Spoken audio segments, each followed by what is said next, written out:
তো বন্ধুরা, আজকে আমি পেআউট সেটআপ কীভাবে করতে হয় সেটা জানবো। এখন আমি পেআউট সেটআপে যাইতেছি। ওই দেখেন আমি কীভাবে করি। এটা এর পাশে দেখেন এই যে আমার প্রোফাইল পিকচার। এখানে আমি ক্লিক করলাম। এই যে আমার আইডিটা এলো। প্রোফাইল পিকচারে টিপে দিলাম আমি।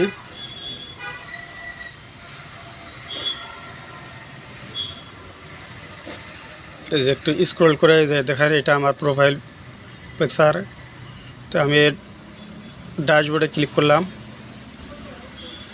ক্লিক করার পরে দেখেন আমার ওই ক্লিপ প্রোগ্রেসটা আছে। তো আমি এখন নিচে স্ক্রল করব।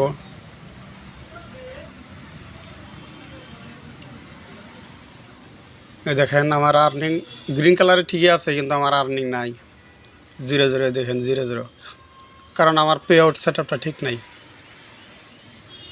দেখছেন?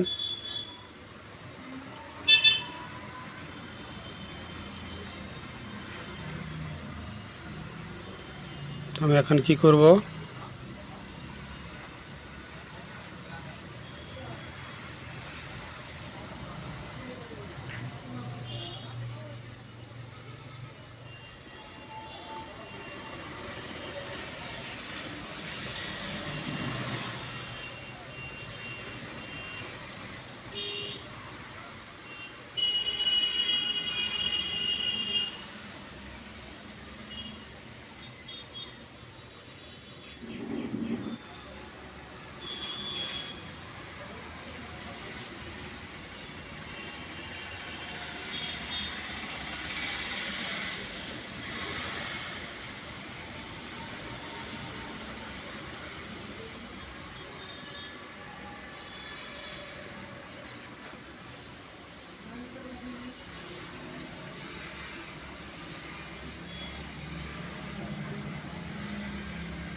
এখানে কি লেখা আছে? Stand out and with meta verify get start. এটা মানে ব্লুটেক নেবেন না কি করবেন সেটা দিছে।